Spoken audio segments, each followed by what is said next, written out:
وہ کون سی چیز ہے جو آپ کو کہتی ہے کہ آپ کے پاس بہت سارا ٹائم پڑا ہوا ہے؟ دراصل ہم لوگ فارغ رہ کر بھی مصروف ہیں۔ وہ اس طرح کہ پہلے ہم وقت کو ضائع کرتے ہیں اور پھر وقت ہم کو ضائع کرے گا۔ یہ وقت بہت مطلبی ہے۔ اگر آپ اس سے محبت کریں گے تو ایک دن یہ آپ کو ایسا بنا دے گا کہ لوگ آپ سے محبت کریں گے، لیکن اگر آپ نے اس سے نفرت کی اور اسے ضائع کر دیا تو اس کا ضائع کرنے کا طریقہ بہت ہی ظالمانہ ہوتا ہے۔ آپ اس کو ضائع کر کے کبھی اس کا کچھ بھی نہیں بگاڑ سکتے، لیکن یہ آپ کو ضائع کر آپ کا سب کچھ برباد کر دے گا۔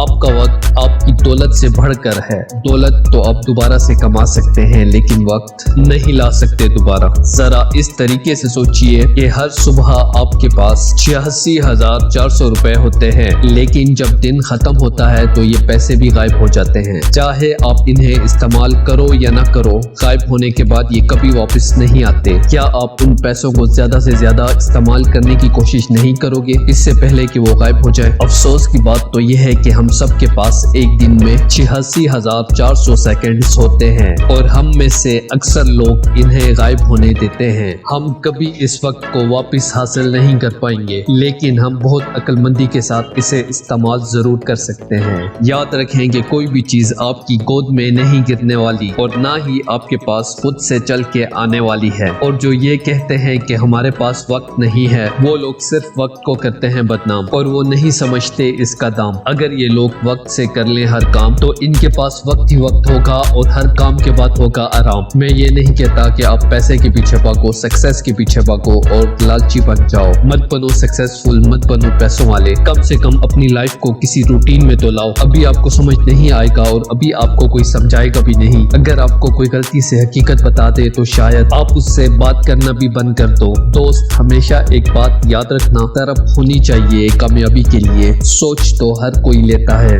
دم ہونا چاہیے محنت کے لیے۔ غلطیاں تو ہر کوئی بتا دیتا ہے۔ زیادہ تر لوگ محنت کرنے کی بجائے سوچوں میں ڈوبے رہتے ہیں۔ اگر اپنے دماغ میں ہونے والی ہلچل کو آپ ابھی سنبھالنا سیکھ جائیں گے، آپ جتنے وقت میں کام ختم کرتے ہیں اس سے آدھے وقت میں ختم کر پائیں گے اور آپ زیادہ کام بھی کر پائیں گے۔ اگر یہ چیز آپ نے ابھی نہیں سیکھی تو آپ اپنے دماغ میں ہی الجھے رہیں گے اور ہمیشہ اپنے دن کو پلاننگ سے سٹارٹ کیا کریں تاکہ آپ کے دن کا ہر منٹ آپ کی پلاننگ کے مطابق بیتے، اور ہمیشہ کوشش کیا کریں کہ ایک دن پہلے کی بھی پلاننگ کر لیا کریں تاکہ اگلے دن کا بھی ایک منٹ بھی ویسٹ نہ ہوا کرے۔ یاد رکھیں، دنیا کا ہر بڑا کام چھوٹی پلاننگ سے ہی شروع ہوا کرتا ہے، اسی لیے بڑے پلان بنانے کی بجائے چھوٹے ٹارگٹ سیٹ کیا کرو۔ اور ایک بات یہ بھی یاد رکھنا، زندگی میں تم جو چیز کما سکتے ہو اس سے کبھی کسی سے مانگنا مت، اور جو چیز تمہیں اس دنیا میں آ کر کمانی ہے وہ ہے عزت، کامیابی اور اپنی پہچان، اور اس کے لیے تمہیں صرف اور صرف اپنے وقت کا صحیح استعمال کرنا ہے۔ اپنی عادتوں کو آج ہی بدل ڈالو۔ جیسے چھوٹا سا چھید پوری کشتی ڈبو دیتا ہے، ویسے ہی چھوٹی چھوٹی غلطیاں پوری زندگی خراب کر دیتی ہیں۔ اگر میری باتوں سے متفق ہیں تو اسے شیئر کیجیے اور چینل کو لائک اور سبسکرائب کیجیے۔ میں ملوں گا آپ سے اگلی ویڈیو۔